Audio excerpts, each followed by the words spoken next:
Quantos trouxeram a sua Bíblia? Abra em Isaías, domingo retrasado, 15 dias atrás, eu acho que eu preguei aqui, né? De manhã, eu falei sobre Isaías, capítulo 30, sobre superando a pressa, superando a precipitação. Muito obrigado, irmão Gustavo. Superando a pressa, superando a precipitação. E como você viu que essas coisas muitas vezes nos levam pressa, precipitação, como diz o Provérbio capítulo 19, versículo 2, fala: não é bom proceder sem refletir, e peca quem é precipitado. Então, muitas vezes, a gente se precipita e depois vai avaliar a complicação que se meteu. Como diz a Bíblia também, fala que não é bom fazer voto sem pensar, porque depois você faz o voto, depois você vai ver a enrascada que você acabou se metendo. Então, nunca é demais pensar um pouco antes de fazer as coisas. Por outro lado, uma vez eu estava conversando com um irmão de uma outra igreja, que era dono de uma empresa que prestava serviço para a nossa igreja em Manaus. Aí eu estava falando com ele, que eu preguei várias vezes na igreja dele. Eu falei assim: eu gosto da sua igreja, gosto do seu pastor, acho muito legal, vocês são um povo muito prudente, eu gosto da prudência de vocês. E ele falou assim, virou para mim e falou assim: eu acho que nós já estamos prudentes demais, calmos demais, nos falta um pouco mais de ousadia. Então não é simples dosar a prudência com a ousadia. Só você vai podendo medir seus passos e vendo onde vai pisando, mas não fique refletindo a vida toda e depois acaba que passou a vida toda só refletindo. É importante pensar e ver. Igual um filósofo antigo que eu li em algum livro, que o filósofo, dizem que as últimas palavras das pessoas são as palavras mais importantes. Já viu essa? Que as últimas palavras são as palavras mais importantes. E esse filósofo guardou as últimas palavras para o fim, só que ele esqueceu. Quando chegou, morreu, e quais são as últimas palavras? Já estava tão velhinho que se esqueceu. Entendeu? Então não guarde tanta coisa para o final. Não guarde suas energias para o final. É hoje, é já. Sirva ao Senhor da forma que você mais puder. E hoje eu quero também, nessa linha ainda que estou falando, e quero mencionar um texto que todos vocês que já leram um pouco a Bíblia conhecem muito bem, de Isaías capítulo 41. Abra lá comigo, por favor, e vamos observar esse texto. Um texto muito, muito bom, e um versículo, especialmente esse que eu vou ler daqui a pouquinho, que é o versículo principal onde nós vamos nos deter. É um versículo conhecidíssimo de todo cristão, de todo seguidor de Jesus, e no modo geral é bem conhecido. Isaías capítulo 41, eu quero falar sobre não ter medo, não temas, não temas, não temas. Lembra aquele homem que foi pedir ajuda do Senhor Jesus pela sua filha, e quando ele estava com Jesus, chegou um emissário e disse: não perturbe mais o mestre, não perturbe mais o mestre, a sua filha já morreu. Imediatamente Jesus virou para aquele homem e falou assim: não temas, não temas. Essa palavra é forte, não temas, não temas. Isso é uma coisa importante para a nossa vida, e o Senhor Jesus foi lá e trouxe a filha dele de volta da morte, a ressuscitou trouxe a menina de volta e devolveu ao seu pai. Então essa é uma coisa importante para a nossa vida, não ter medo. Só que eu até hoje não conheci um ser humano na terra que não tenha passado por momentos de medo, de aflição, de desespero, momentos de medo, de aflição, de profundo desespero. E eu me lembro de um texto que, se você me permitir, eu vou chegar lá rapidinho, que o próprio Senhor Jesus Cristo, na véspera da cruz, nas horas antes da cruz, ele foi extremamente abalado. Em Marcos capítulo 14, versículo 32, fala assim: então foram a um lugar chamado Getsemane. Ali chegados, disse Jesus aos seus discípulos: assentai-vos aqui enquanto eu vou orar. E levando consigo Pedro, Tiago e João, começou a sentir-se tomado de pavor e de angústia. Escute bem, tomado de pavor e angústia. E você sabe o que quer dizer essa palavra? É a palavra mais forte usada para depressão. Aquele momento ali foi o momento que antecedeu aquilo que seria o momento mais difícil da sua história, da sua vida, o momento de Cristo. Então, eu não estou dizendo isso aqui para justificar nossos erros, nossos medos, perdão, mas só estou lhe dizendo que o ser humano é o ser humano. Eu vou chegar num dos textos lá de Gênesis capítulo 3, quando começou o medo, a história, o medo não existia. Deus criou o homem e a mulher para nunca ter medo de nada. Mas um dia o medo entrou na raça humana, como todas as outras mazelas entraram na raça humana. Então, não temas, diz o Senhor. Existem muitas citações na Bíblia, inclusive no Novo Testamento, sobre não tenha medo, não temas, não temas, não temas, mas nós muitas vezes temblamos, como se habla espanhol, temblamos. E eu tenho uma definição, que eu arrumei, não sei onde eu arrumei essa definição, sobre coragem. Coragem é fazer aquilo que a gente tem medo.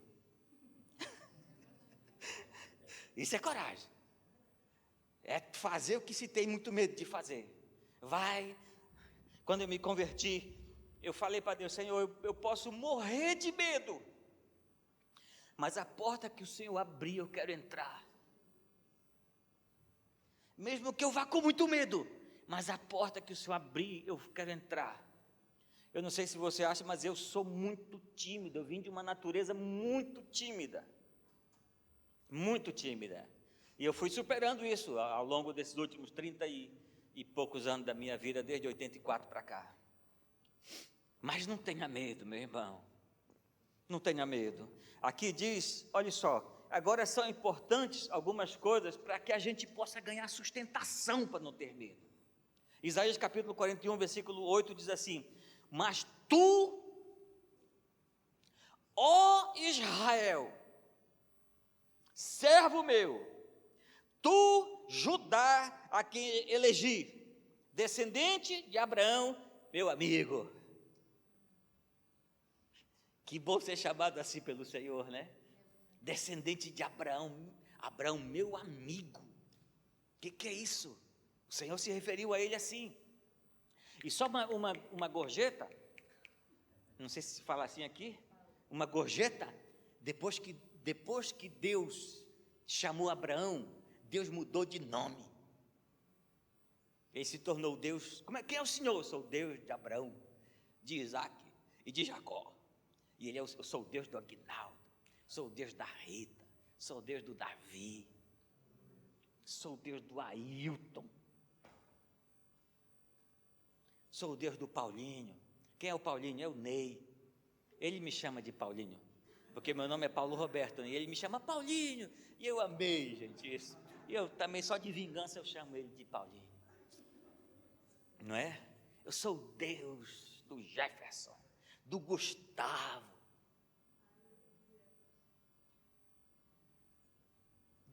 seu Deus, seu Deus. E ele diz: eu sou o Deus, meu servo. Essa expressão servo do Antigo Testamento é diferente da expressão servo do Novo Testamento. A expressão servo do Antigo Testamento tem a ver com algo especial. Ser um servo de Deus era algo especial diante do Senhor. E ele fala: tu és meu servo. E essa expressão ele usa para definir Abraão, para definir Moisés, para definir Samuel, para definir Davi, para definir o seu filho como servo sofredor. Ou seja, são especiais para o Senhor. E essa é a primeira base que nós precisamos ter em nossa vida para que nós não possamos temer. Seguro estou nos braços, lembra dessa música? Daquele que nunca me deixou.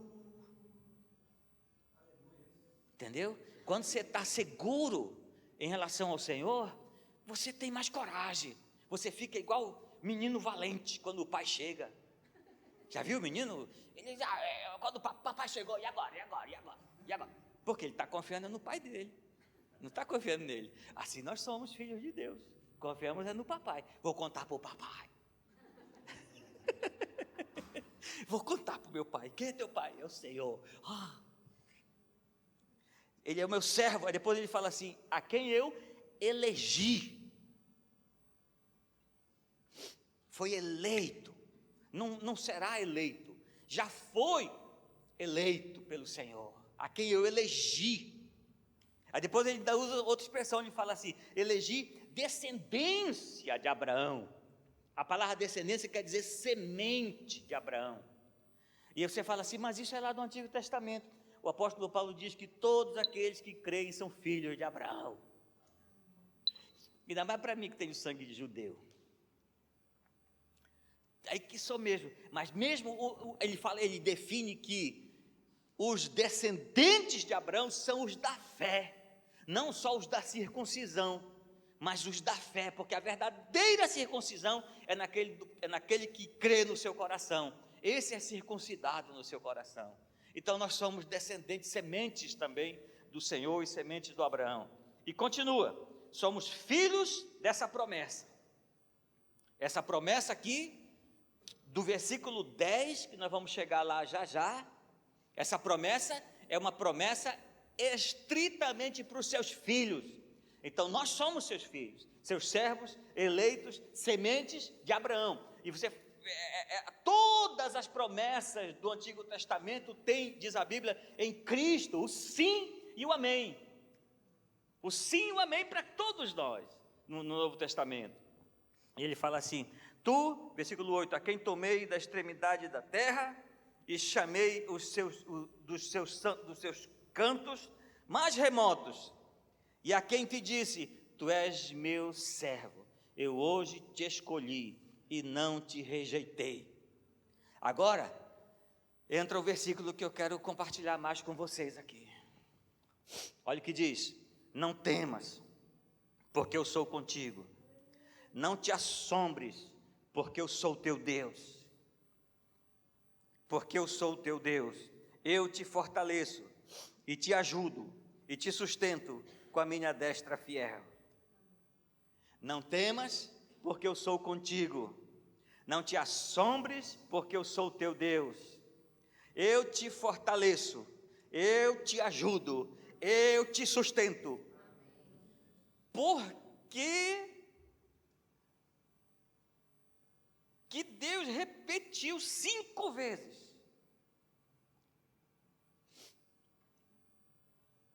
Por que Jesus às vezes enfatizava certas coisas? Em verdade vos digo. Eu levei um pregador de Portugal aqui uma vez, quando eu era pastor em Manaus, João Martins, foi lá, nos abençoou muito com a pregação dele. Ele dizia assim, nos ouçam agora com o ouvido de ouvir. Era o jeito dele falar, ele falava muito isso, né?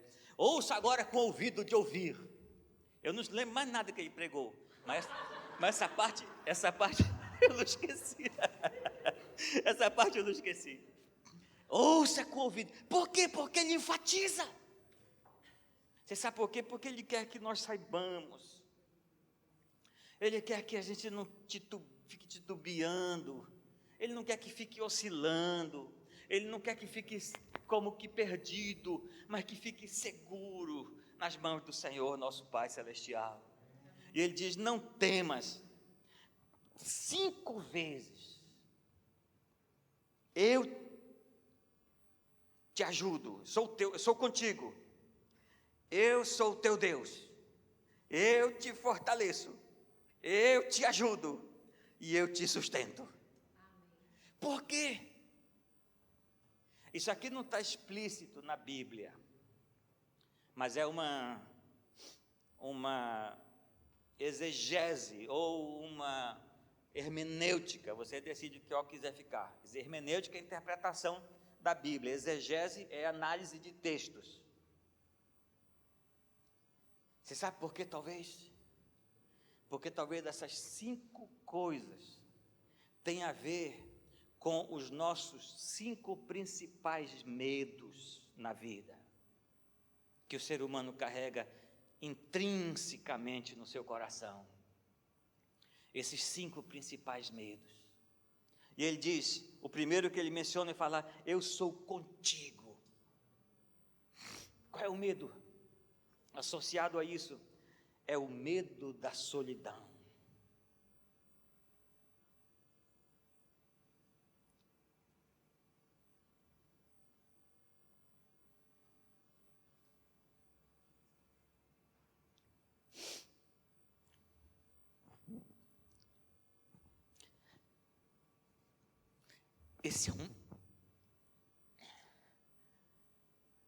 Esse é um medo que o ser humano carrega dentro de si, muito forte. Especialmente porque existe um outro medo, daqui a pouco eu vou mencionar. Porque você sabe que o maior inimigo do homem, quem é? É o homem. É o homem, não é o Satanás. Satanás é um derrotado. Nós que abrimos as brechas para ele ter acesso. Mas Satanás, quando Cristo venceu na cruz, tornou Satanás inoperante. Mas quem que matou milhões? Os homens. Quem que matou milhares? Os homens. Quando descobriram a América, só do lado de lá, mataram cerca de 10 milhões de nativos. Ser humano. Ser humano mata seu adversário, mata seu oponente, só porque não me acha feio. O medo da solidão, esse é um medo muito cruel, sentir-se abandonado, sentir-se mesmo rodeado de pessoas, mas sentir-se só. Isso não tem a ver com companhia presente, isso tem a ver com esse vácuo da nossa alma, da nossa existência, que nós precisamos supri-lo em Cristo Jesus, nosso Senhor. Esse medo da solidão. E ele diz, não temas, eu sou contigo, eu sou contigo, eu estou contigo. O segundo medo, ele fala assim, eu sou contigo. Depois ele fala, eu sou teu Deus. Não te assombres. Não te assombres. Essa expressão é aquele evento, por exemplo, quando os discípulos estão atravessando o mar da Galileia, e vem aquela tempestade, e eles ficaram com medo da tempestade, estavam para naufragar, e quando eles estão naquele pavor, assombrados, aí aparece Jesus Cristo vindo ainda, andando sobre a água, e eles pensaram que era um fantasma, aí piorou a assombração, e ele diz assim, não tenha medo, sou eu, ai, é o Senhor. E o Pedro, mais empolgado, falou, se for o Senhor, então, ainda disse, se for o Senhor, fala que eu vou. Aí Pedro vai, e ele diz, vem Pedro, Deus é bem humorado. Ele fala, vem Pedro. Ele disse, não Pedro, é só eu que posso andar sobre as águas. Ele fala, vem Pedro. E o Pedro, imagina colocar o pé para fora daquele barco, e pisar da água, e não afundar, imagina um negócio desse. Teve uns irmãos lá na Coreia do Sul, que oraram, jejuaram, e disseram, nós vamos andar sobre a água, e foram andar sobre a água, foram alcançados pelo corpo de bombeiro, quase mortos, lá embaixo na correnteza,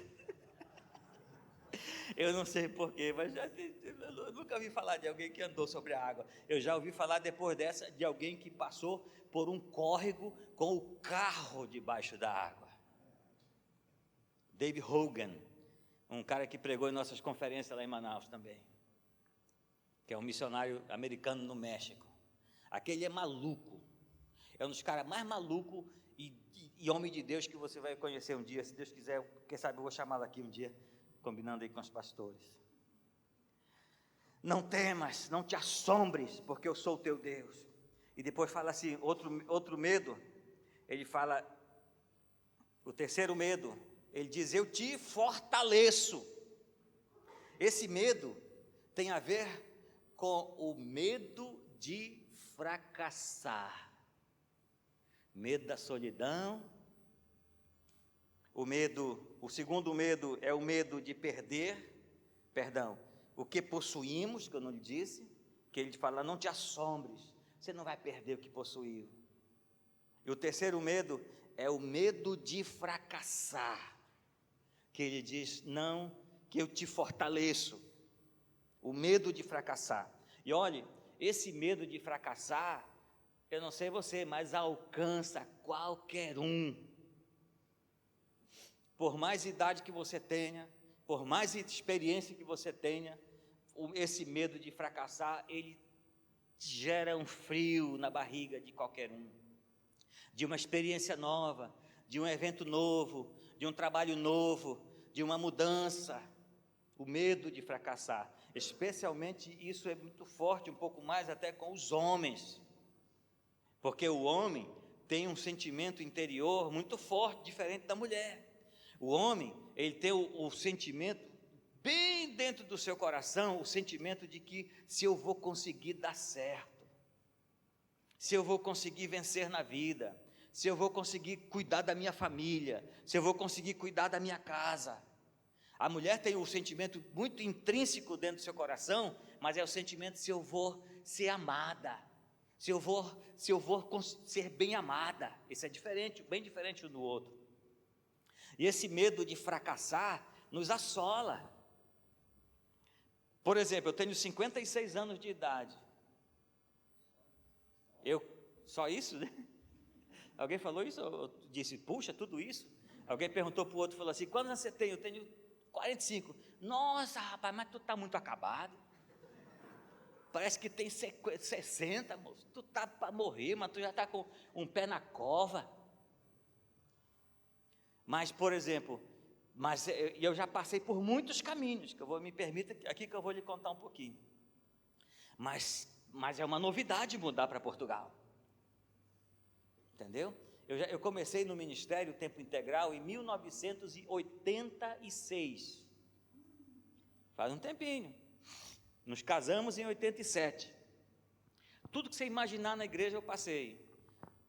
Da construção como diácono, líder de jovens, líder de adolescente, líder de casais, líder de célula, de life group, na época a gente chamava grupo familiar, líder de igreja, de missões, supervisor de missões. Quando estava no Pará, comecei supervisionando e fundando igreja no Ribeirinho, nos rios de barco, 1991. Então, assim, eu já passei por algumas experiências, mas isso não me tira o frio na barriga. Não me tira o frio da barriga.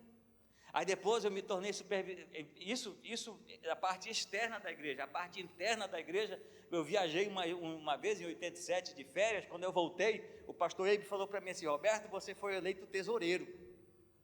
Então, além da responsabilidade que eu tinha, eu já me tornei tesoureiro. Aí eu casei em 87 também, graças a Deus que minha esposa me ajudou, que ela é muito mais inteligente do que eu. Me ajudou, e foi legal. Então eu fiquei tesoureiro, liderando células e pregando e dando estudo também da igreja, que eu compartilhava muito também essa parte lá, junto com o pastor Ebe e o pastor Geraldo. Aí me tornei o terceiro pastor da igreja, sede de Santarém, no final dos anos 80 e início dos anos 90. E vi aquela igreja que o pastor Eibe liderava, eu era o terceiro pastor, o pastor Geraldo e eu vi aquela igreja prosperar muito, até 94 foi o ano que deu muito um boom grande naquela igreja de Santarém. E aí depois vimos aquele sucesso. Aí o pastor Lucas, que é o fundador, que vocês que vão fazer o almoço com o pastor, Aguinaldo e a pastora Rita, vocês vão ouvir essa história, o pastor Lucas me entregou uma supervisão de várias cidades, em 93, lá da região do Pará, Juruti, Oriximiná, Óbidos, Alenquer e Monte Alegre. E eu me tornei, além das responsabilidades na cidade, em 93, me tornei supervisor de lá. Aí aquela obra prosperou tanto que nós chegamos a ter umas 40 igrejas naqueles municípios e naquelas comunidades. Aí em 94, quando o pastor Aguinaldo era solteiro, tinha cabelo preto, ele chegou lá, aí ele foi me ajudar na tesouraria lá da igreja. E ele agregou muito valor à tesouraria, porque ele tinha uma experiência muito vasta, ele é muito habilidoso e inteligente, então melhorou muita coisa lá na tesouraria da igreja. E eu podia me dedicar. Aquele ano, eu não podia estudar, 94. Foi o primeiro ano do ITM, um Instituto de Treinamento Ministerial, que um pastor americano levou lá para a gente. Eu não tive tempo de estudar, porque eu viajava quase toda semana naquelas supervisões. E tinha o que nós chamamos de TLC, que era treinamento de líderes comunitário, que é diferente do treinamento de líder de célula agora, era treinamento de líder comunitário, que era com os obreiros do interior. Então eu tinha TLC todo mês, um em Santarém, um em Juruti, outro em Monte Alegre. Então, além dos TLC, eu viajava na supervisão das igrejas. E as igrejas prosperaram muito, graças a Deus. Aí, em 97, fomos para Manaus, eu e minha esposa. Eu estou lhe contando isso aqui, porque eu já tenho uma quilometragemzinha rodada, mas aqui estou começando do zero de novo. E aí eu fico temblando, oh, meu Padre Celestial, me Pai, ajuda-me. Aí mudamos para Manaus, assumimos uma igreja com 30 a 50 pessoas em Manaus, eu e minha esposa.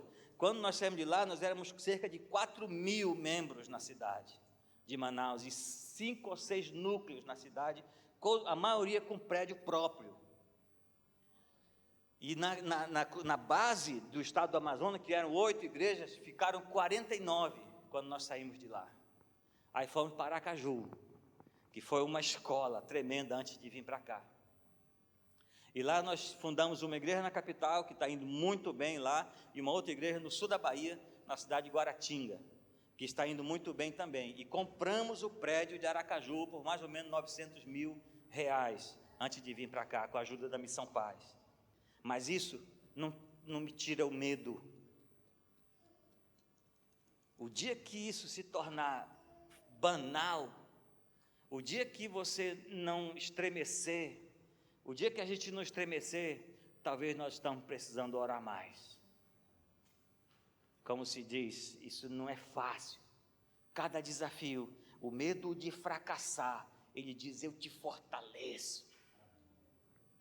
Quando você tem a autoconfiança, que é saudável, mas quando você confia, ter autoestima saudável, ter autoconfiança, isso é muito saudável, muito importante, mas você não pode confiar na sua própria força, no seu próprio braço, para as coisas de Deus. Quando você é fraco, reconhece a sua incapacidade diante de Deus, então nós somos fortes diante do Senhor, como diz o apóstolo Paulo em 2 Coríntios capítulo 12.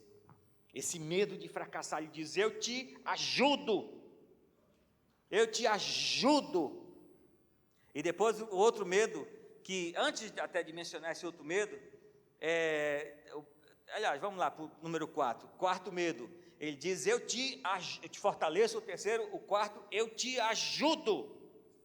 Esse medo aqui, eu quero também mencionar um pouquinho mais ele. Esse medo tem a ver com, esse eu te ajudo, tem a ver com o medo da maldade das pessoas. O medo da maldade das pessoas. E existem vários tipos de alma, cada pessoa tem sua própria alma. Uns têm alma mais sensíveis, outros têm almas muito menos sensíveis. Tem uns que são praticamente ânimas funcionais, só comem, trabalham, não sentem nada. Você já viu gente assim? Eu já vi. Ânimas funcionais praticamente, mas outros são mais sensíveis, eles percebem, eles sentem muito mais as coisas. Então essas pessoas são muito mais susceptíveis a esse medo da maldade humana. Medo da maldade humana. E esse tem a ver com aquela concorrência no trabalho, que se você duvidar, o cara toma teu lugar. E depois vai rir na tua cara. Tem a ver com aquela câmera que para todo lado que você está tem uma câmera te vigiando. Tem a ver com essa competição dos seres humanos que é tão acirrada, essa dialética dos seres humanos que é tão acirrada. Ele fala, eu te ajudo. Veja o que diz o salmista no Salmo 56. Salmo 56, versículo, se você chegar primeiro do que o versículo 4, diz assim: em Deus, em cuja palavra eu exalto, neste Deus eu ponho a minha confiança, e nada temerei que me pode fazer o homem mortal. Em Deus cuja palavra eu exalto. Agora veja bem, só mencionando aqui, ele diz, em Deus em cuja palavra eu exalto. Você precisa, precisamos encher o nosso coração com a palavra de Deus. Isso vai se tornar substância, isso vai se tornar força, isso vai nutrir a nossa alma, o nosso coração diante de Deus. Mas se nós andarmos completamente mal alimentados, desnutridos, desidratados da palavra de Deus, como que eu vou encontrar força e fé? Sendo que as coisas de Deus é muito pela fé. Ele diz, o meu justo vive pela fé. E o meu justo, o justo diante de Deus não é aquele que tem justiça própria do seu próprio comportamento, mas é aquele que pela fé foi justificado, pela justiça de Cristo. E a Bíblia diz que o justo fogem, Provérbios 28:1 diz que fogem os perversos sem que ninguém o persiga.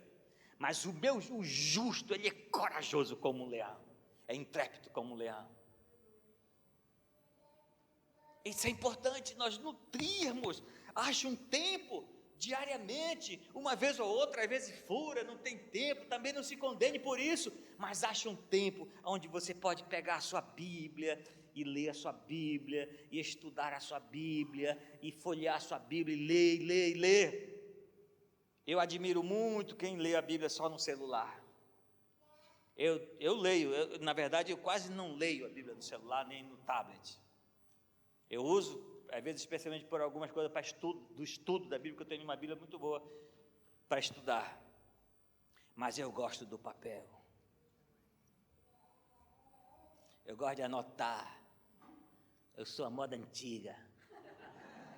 Eu gosto de anotar o versículo aqui com o outro daqui, compara esse com esse, escreve a definição. Isso para mim nunca não foi substituído, e eu espero que não seja. Mas olha só o que diz o Salmo 27 também. Salmo 27, versículo 1 e 2. Diz assim, o Senhor é a minha luz e a minha salvação. De quem terei medo? O Senhor é a fortaleza da minha vida. A quem temerei? Quando os malfeitores sobrevêm para me destruir, meus opressores e inimigos, eles é que tropeçam e caem. Aí você canta aquela música de sexta-feira no Tadel. Não é que o menino lá, o Ramon, cantar. Cante a música que você quiser, mas não jogue nada na cara nem do seu inimigo. Deixa, porque essa sensação de jogar, como é a música? Minha vitória tem sabor de mel. Aí canta, tem umas partes lá que a pastora Rita não gostou muito. Eu nem sei, eu vou até olhar a música direito. Eu só sei essa parte. Minha vitória tem sabor de mel. E não sei mais o que, papapá. Mas quando Deus te der a tua vitória contra os teus opressores, quando eles caírem, diz a Bíblia no livro de Provérbios, quando tu vê o teu inimigo apanhando diante de Deus, essa é a minha versão revista e robertada, tá? Não é assim que está na Bíblia. Mas quando você vê o teu inimigo apanhando diante de Deus, não se alegra, porque Deus pode tirar a mão de lá e botar em ti. Então fica quieto. Só diga: Senhor, perdoa esse desgraçado que não sabe o que faz. Você já orou assim? Eu nunca tive coragem de orar assim, não.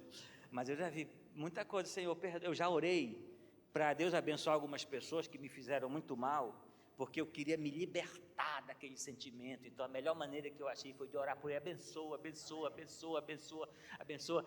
Aí daqui a pouco eu estava orando com toda a verdade, de alegria do meu coração, mas no começo não estava de verdade, era só para superar aquela maldade.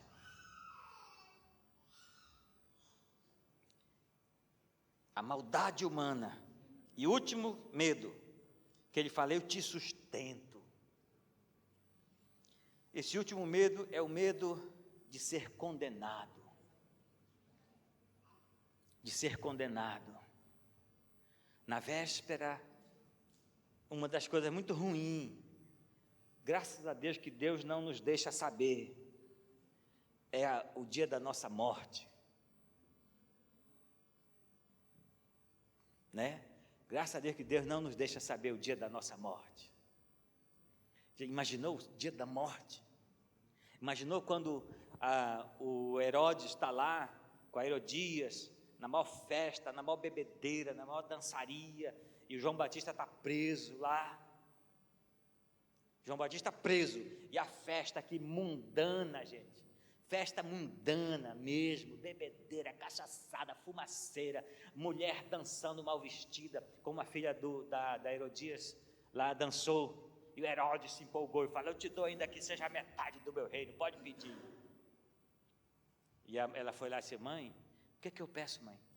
Pede a cabeça daquele profeta desgraçado numa bandeja para mim. Uma mulher dessa, irmão, quem tem uma mulher dessa não precisa nem do diabo.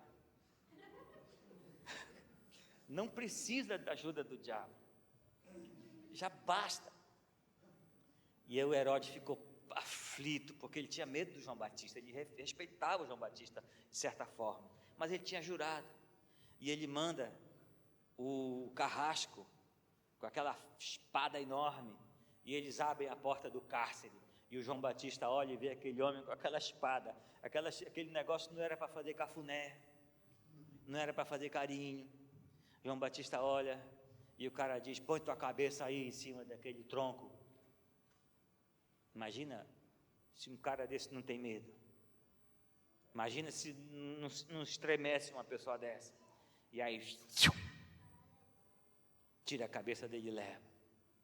Até o apóstolo Paulo, lá em 2 Timóteo capítulo 4, versículo 18, se não me engano, ou 19.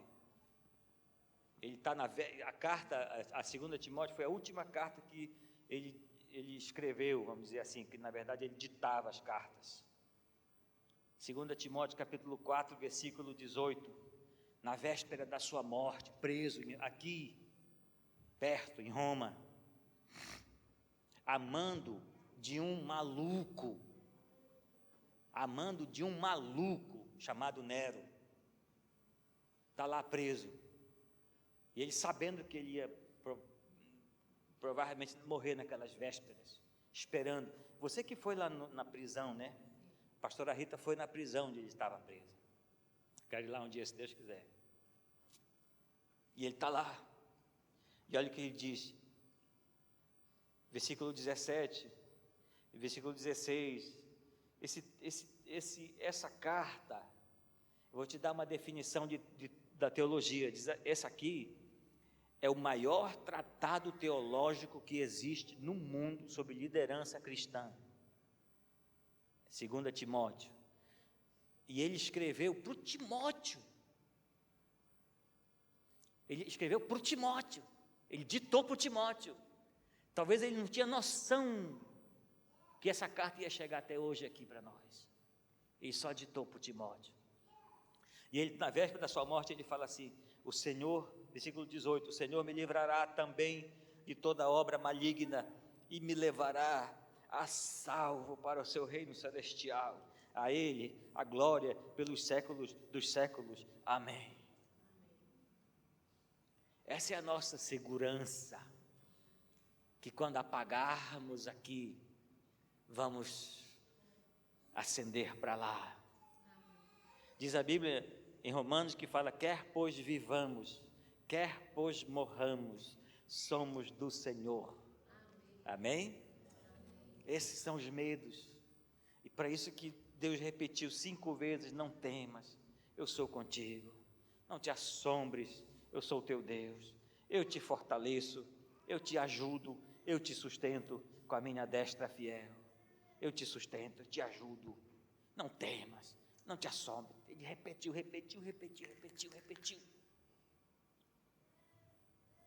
Então saia daqui hoje. Nós vamos ouvir um pouco de uma música. Saia daqui hoje com seu coração fortalecido. Esse é o nosso desejo, o desejo dos pastores, Guinaldo e pastora Rita, minha digníssima, que está lá para baixo. Lá para cima. É para cima, né? Está certo. Verdade, eu pensei que ia descer a escada ali. Gente, quando você muda de um país, é verdade, nós temos 4 ou 5 horas de horário, fuso horário. Você acredita que eu ainda estou ajustando o meu norte? Você acredita que dentro do meu apartamento onde eu estou morando, eu quero ir para a cozinha quando eu dou fé, eu estou indo para o quarto? Não, mas eu sei que você não me ganha de lerdeza. Isso eu sei de certeza que você não me ganha. Eu já viajei em países de fuso horário diferente, várias vezes, muitas vezes para pregar nos Estados Unidos. Mas lá era 2 ou 3 horas a menos do lugar onde eu estava. O pior fuso horário que eu peguei foi no Japão e na Coreia do Sul, 12 horas. Quando eu voltei, quando você vai do oeste para o leste, o seu corpo vai se adaptando com o jet lag. Mas quando você volta do leste para o oeste, é pior a adaptação. O jet lag, né? Então assim, eu ainda estou aqui meio jet leso. Mas ouça essa música assim. Ponha essa música um dia para você cantar e orar no seu quarto. Go for it.